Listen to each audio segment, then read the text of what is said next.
Sa kanilang nanlalapad na lieg, mabilis na kilos at nakamamatay na kamandag, kalaban ang turing ng karamihan sa Philippine Cobra. Nagbabalak. Pero may ilang walang takot na sumasagip sa mga ahas na naligaw sa tirahan ng mga tao. Ganda Cobra. Para sa katsa para yung venom niya. Wala. Ang kanilang susunod na misyon, i-rescue ang ilang cobra sa Pampanga. Magpakita kaya ang kanilang makamandag na pakay?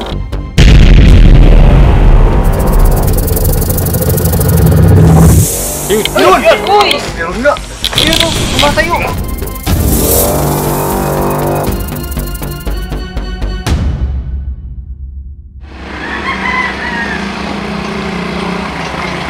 Sakay ng kanilang sidecar, dumayo sina Richard at Ferdinand sa isang bahay sa Pampanga mula Tarlac. Mas kilala ang kanilang tandem bilang Tropang Tuklaw. May nakikita daw silang mga ahas dito eh. Si sir, tumawag. Okay. Tara. Ayan na. To the rescue sila kapag may ligaw na ahas sa isang komunidad.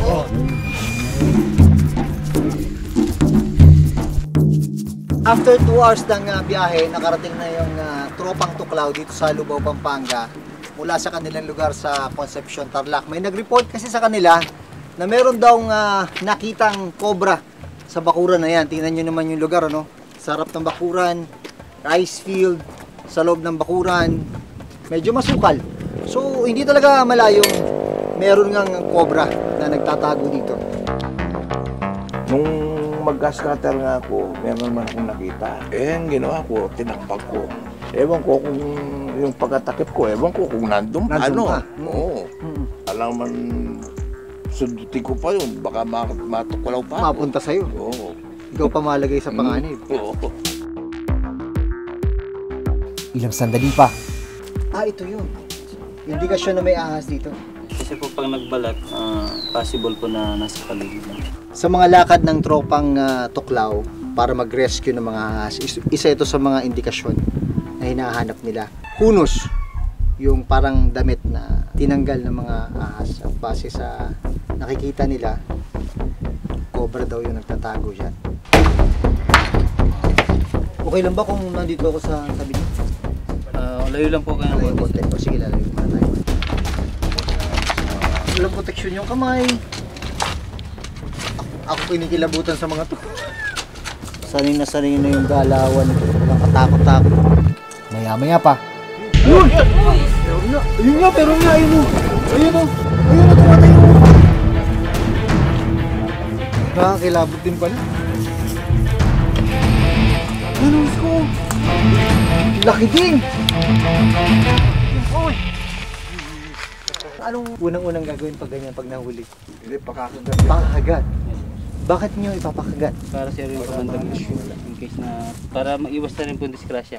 Sakaling matuklaw ka, wala, konti na lang po yung venom. Yan, kagaya niyan. Naglalabas na ng venom yan. Opo. Ayan, nabasa na po. Ba't may dugo? Siguro po kakasiksik po niya sa semento. Kasi po nakulong siya eh. Talagang Sisiksik niya yung Sisiksik nguso siya. niya. Wala siyang ibang gagamitin kundi yung nguso. Oo. Ano kayo nasimula sa pagre-rescue ng mga cobra? Starting po to na pandemic ko 2021. So wala pong trabaho. So siyempre may pamilya po tayo. Nakakapanood po na YouTube, nakita ko po na pwede palang kumita doon. Laki! Ang baksik to! Meron akong kakilalang marunong po manghuli ng ahas. So niyaya ko po siya. Yan, kasama niya po. Kasama ko. Paano kayo nakakakuha ng mga nire-rescue? On call po sir. Matawag po sila. Gumawa po kami ng FB page para dun sila kumontak. On call lang. Tapos pupunta ko namin. Madami ba? Marami sir. Marami ba nagpapa-rescue? Halos araw-araw po. Ano yun? Pag bago kayo pumunta dun, meron na kayong napagkasunduan? Yun po, tinatanong po nila kung magkano bibigay. Sabi lang po namin yung pamasahe lang po. Katagalan no kasi sir, parang nag-i-enjoy na kami, nakakatulong kami sa mga tao. Masaya ako kasi kung hindi na uli yan, delikado ako. Nakabaka-baka. Mm. Sa ilalim ng Republic Act, 9147 o Wildlife Act. Bawal ang pumatay at mag-alaga ng buhay na wildlife, lalo na kung walang permit. Mahalaga ang papel ng Philippine Cobra sa ating ecosystem. Dahil mga pesteng daga ang pangunahing pagkain nila, nakokontrol nila ang pagdami ng peste na kadalasan ay nagdadala ng sakit at naninira ng mga pananim. Kung mawawala ang mga cobra, wala nang gagawa nito sa ating ecosystem. Kaya sa tuwing may mahuhuli o marerescue na wildlife, dapat i-turn over ito sa Department of Environment and Natural Resources o DENR. So Richard, pag nakakahuli ba kayo ng ganyan, usually anong ginagawa niyo? Nire-release po namin. Nire-release. Ngayon, sakto naman dahil kasama natin yung mga taga-DNR, ang tama talagang protocol is turn over natin sa kanila. At sila na yung bahalang doon sa pangangalaga ng mga na-rescue nyo. Mga taga-DNR. Sige. Salamat. Salamat po. Kayo na pong bahala. Sa parehong barangay, may isa pang residente ang nanawagan ng tulong matapos makakita raw ng cobra sa kanilang bodega. May isa pang lugar na pupuntahan yung tropang tuklaw. Dito pa rin sa bayan ng Lubao.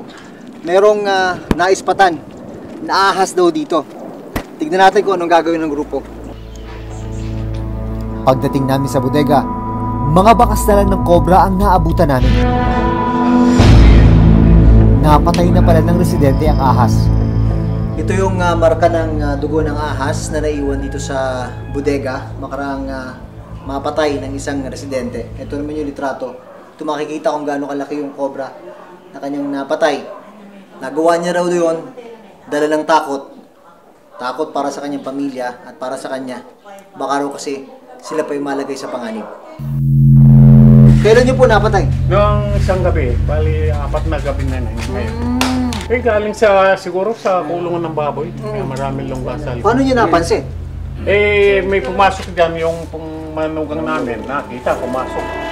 Eh, yung mayroon akong kahoy na kinatatakutan ng mga ahas.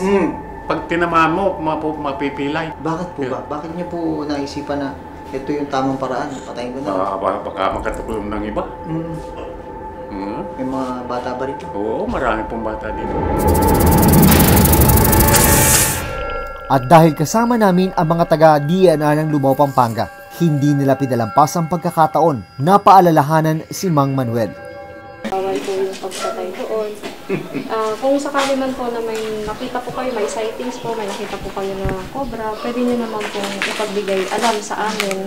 Bigay nyo na lang yung number yung Sige po, sige po. Marami ng documented cases dito sa Pilipinas sa mga natutuklaw ng ahas. May mga pagkakataon na umahantong pa ito sa kamatayan. Sa Nagcarlan, Laguna, nagkatotoo ang kinatatakutan ng marami. November 2022, natuklaw ng ahas ang 7 taong gulang na si Neo Dano habang natutulog. Tawag-tawag ko po yung anak ko. Anak, gumising ka na, tinatawag ka ni Mamila. Hindi po siya naimik. Nakakailang tapik po ako sa kanya, hawak ko po yung binti niya. Hindi po nagigising. Pag hawak ko po sa kanya, matigas po siya na malamig. Sinubukan pa siyang isugod sa ospital, pero tuluyang binawian ng buhay ang paslit. Natuklasang may 7 tuklaw ng ahas ang bata. At base sa kanyang mga sugat, na lamang isang Philippine Cobra ang nakapatay kay Neo. Kalamba daw po may antivenom. Siyempre, sa sitwasyon ng anak ko, sasabihin po nila na minuto lang daw po ang itatagal ng tuklaw ng cobra. Kung iisipin po namin, biyahe po, sobrang traffic, wala po kaming service. Kaya po, dapat po sa mga may kakayahan, mag-ano po sila ng isang munisipyo, mayroon pong antivenom.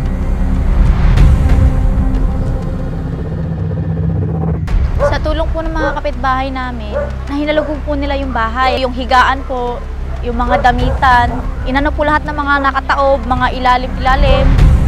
Doon po nakita po ng mga kapitbahay po namin sa ilalim po ng rep namin. Nagtago po yung ahas. Binaril po nila yung ahas. Hindi pa rin daw matanggap ni Jennifer na sa isang idlap, nawalan siya ng anak. Napakabait, magalang, mapagpaubaya sa kapatid. Ang dami po ng pangarap. Gusto pa nung maging pulis. Kaya po nung namatay po yun, pinabaunan ko po yun ng yung pellet gun po yun. Kasi sabi ko, nak, pasensya ka na, ngayon ko lang nabili kasi mahal nga po kasi Mas katanggap-tanggap pa sa akin bilang nanay yung alam mo yung anak mo may nararamdaman kaysa yung natutulog nga lang po yung anak ko tinuklaw po Ano po kasalanan nun? Ang Philippine Cobra ay isa sa pinakamakamandag na ahas hindi lang dito sa Pilipinas kundi sa buong mundo. Kaya naman sa mga komunidad tulad nito na may palayan, may sukal, malaki ang posibilidad na biglang magkaroon ng cobra dyan.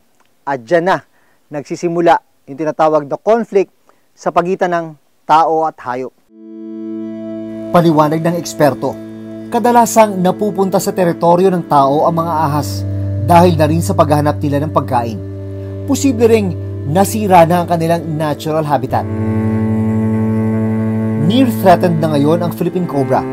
Ibig sabihin, may banta na sa kanilang bilang. Ang Philippine Cobra na narescue ng tropang tuklaw, agad itinon over sa DENR. Dinala ang ahas sa isang zoo sa Clark, Pampanga. Dito siya i-quarantine at i-rehabilitate bago ma-release pabalik sa wild.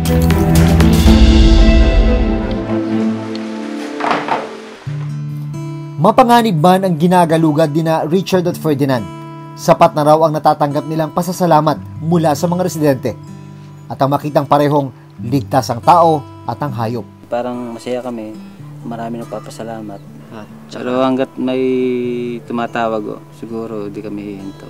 Ang naisip niyo para sa kanila to? No. Nandun ba sa isip niyo yung pag may na-rescue kayong isang ahas, meron na rin kayong parang na-rescue na isang tao? Parang gano'n. Ganda cobra. Ang tao at hayop sabay na nabubuhay sa iisang mundo para mapanatili ang balanse nito. Pero unti-unti nang nasisira ang balanseng ito ng kalikasan. Kaya may mga naliligaw na hayop na nagiging banta sa buhay ng tao. Ang Cobra Rescuers gaya ng tropang tuklaw, malaking tulong para maiwasan ang kapahamakan. Pero sana dumating ang araw na hayop o tao man ligtas sa kani-kanilang tahanan. Ako si Jun Veneracion at ito ang Reporters Notebook.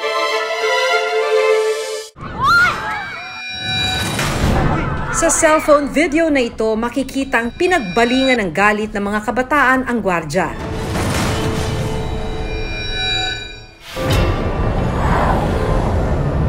Nahanap namin ang security guard sa video. Kwento ni Crescencio Gonzaga, pumagitna lang siya para hindi na lumala pa ang away ng dalawang grupo. At bilang isang tagapagpatupad ng isang order sa isang lugar, parang insulto ho sa akin na may nangyayari pong gano'n sa aking binabantayan. Bigla na lang nila akong binalingan at pinagbabato. Natigil lang ang pananakit sa kanya nang dumating ang iba pang gwardya. Nadismaya ako doon dahil yung akala ko matatakot sila sa isang kagaya ko na nagpapatupad ng batas. Pero hindi, matatapang na. Pero hindi na rin nagsampa ng kaso si Crescencio. He manifested his desire not to file a complaint kasi nga, according to him, hindi naman siya ganong nasaktan kaya hindi na siya nag-file ng kaso. Naiintindihan naman daw ni Rona at Ana ang kanilang pagkakamali. Gusto po namin mangingi ng pasensya kasi nga po bigla po namin naisip na paano kung sa papa namin nangyari yun kung tito kamag-anak man namin. Tatay na lang ni Ana ang kasama niya sa bahay. May iba na kasing pamilya ang kanyang ina. Kaya sa barkada raw siya nakahanap ng bagong pamilya. May paliwanag ang isang psychiatrist kung bakit nasasangkot ang mga kabataan sa karahasan sa kabila ng kanilang murang edad. Maaari po is yung exposure ng mga kabataan po to violence. Pag minsan po sa media, be it any form of media like TV, sa radyo, magazine, social media, yung paglalaro din ng mga video games na medyo violente, baka during their development, nagkaroon na sila ng previous history or experience ng violence. At ito ay naging trigger or risk para sila din ay magkaroon ng ganong klase na behavior pag sila ay lumaki na. Noong 2020, umabot sa 15,892 ang bilang ng Children in Conflict with the Law o CICL na naaresto ng mga otoridad. 1,806 sa mga CICL na ito ay na-turn over sa mga pulis. 9,502 naman ang nadala sa DSWD. 2,447 ang ibinalik sa kanilang mga pamilya at 3,111 ang at large o hindi pa nahuhuli. Mas maganda po kung meron po ipapasok sila sa mga rehabilitation centers, ay meron talaga pong structured na programa para hindi lang po sila yung punish lang, ang dating po sa kanila is pinaparusahan sila, kundi ang programa na yun ay nagtuturo sa kanila. Sabi nga, it takes a village to raise a child. Dapat na pinagtutulungan ng pamilya, komunidad at maging ng pamahalaan ang pagpapalaki sa kanila. Dahil kung maliligaw sila ng landas na tatahakin, hindi lamang ito problema ng isang pamilya, kundi problema ng buong lipunan. Ako si Maki Pulido. Ako si Jun Veneracion at ito ang Reporter's Notebook.